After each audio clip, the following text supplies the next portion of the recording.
Mr. Hussein? Okay. I have a confession to make,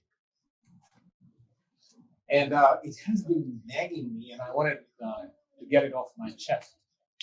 We have all of us gone through, one of the biggest events in our lives is the pandemic. The most positive thing in this pandemic has been that we got to spend a lot of time with our loved ones. So there's something even more positive that came out for me, and that is an inexpensive wedding for my daughter. But from here, I want to just tell every one of you who are on Zoom how much we miss you. So I'll explain this to you that I've always had this dream of mine that I'll be watching my daughter's friends, especially her gold family, sisters. Right? I call them the gold sisters. That they would, I would watch them how they interact. My daughter interacts and how they build each other up. Also, I was looking forward to her grandparents who are here today on Zoom. Both Alisa's maternal and paternal grandparents, grandmas are here. In fact, Alisa is wearing her nanima's necklace, her dadima's bracelet, and we also have Felipe's grandparents. They are like, he calls them mama and papa. So you can imagine that how much we are missing them today. Alisa's uncles, aunts, first cousins, her friends, each and every person who has been an influence in my daughter's life, in Felipe's life. You all are here, and we miss you terribly. We are 12 of us here, so on behalf of Shemina and myself, firstly, I'd like to thank Lorena Gracias, and Jose.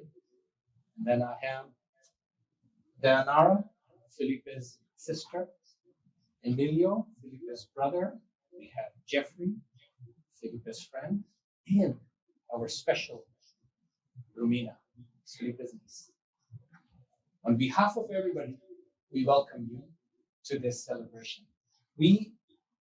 This is a special moment, and we are so pleased that you could make it to spend with us. So I'm going to start by welcoming Felipe to the family. But before we do that, I have to explain how he got this major invite into the family. So I met him 4 years ago, and this is you see, when you're watching your daughter being collected by her date, it is like you're giving away your $1 million violin to a gorilla. Now, my middle daughter, Alia, is going to say, Dad, that's inappropriate. But it was not my words. Jim Bishop said that. So for every father, when somebody sweeps their daughter off her feet, the father is very uneasy about this. So I still remember, and I'm like, I have to check this guy out properly. So I've been watching him. I don't think he's aware. He has been aware that I've been watching him very, very carefully all these years. So first I have to say, this young man is very polite. And he calls me in such, nobody ever has called me like that. He addresses me as Mr. Elias. Now, that is kind of, when somebody calls me Mr. Riaz, I'm like, whoa, that is amazing. I mean, he's a true gentleman, this young man. He's a true gentleman. Lorena, you've done a very good job with him. But I wanted to make sure that, because he doesn't call Shamina Mrs. Shamina. He calls her Shamina. So does that mean that, is it respect? Or he likes Shamina a little more than he likes me? So, I'm trying to find out what he's going to call me tomorrow after the wedding. Because I've been waiting all this time.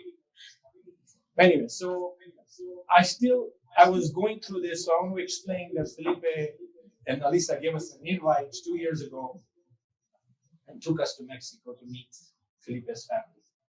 And I observed. I had my eye on him all the time, and he still has no idea.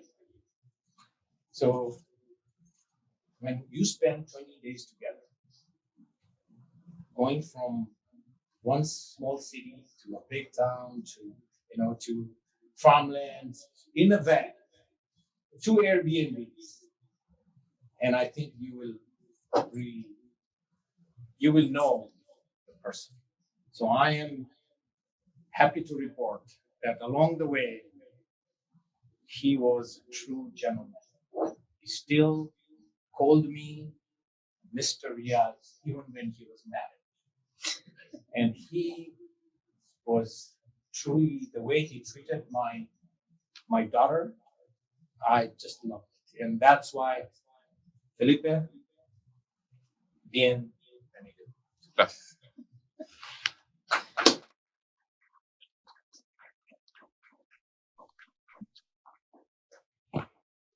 Now, my tribute is to my daughter.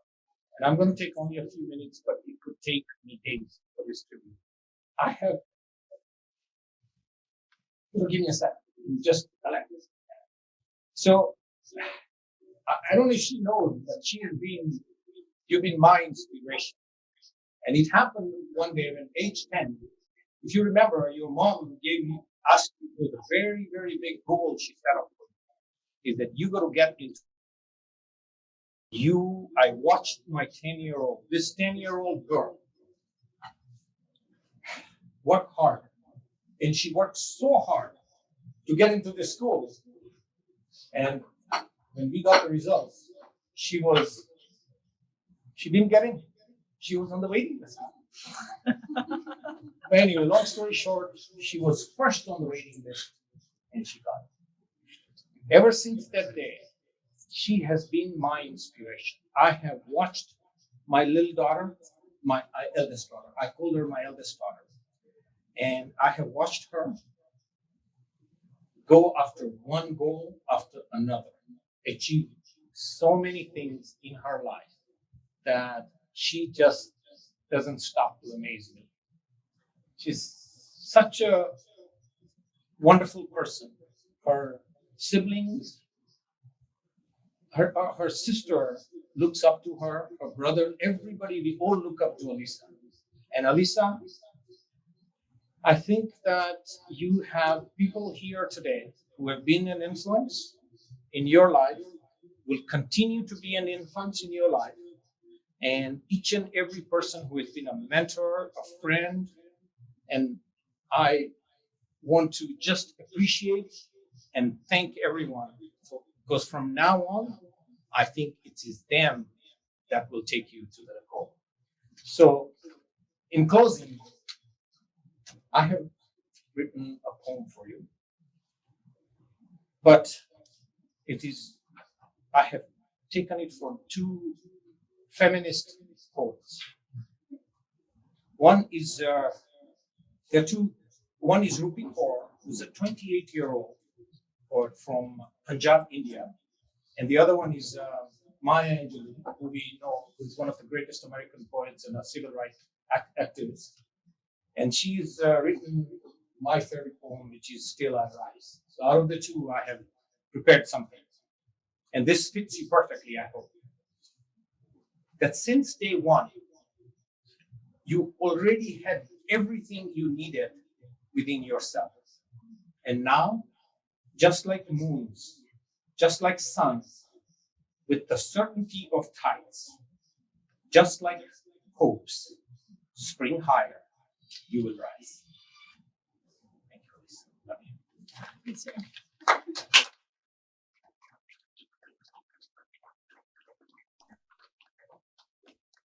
Thank you, Mr. Hussein, for those lovely words.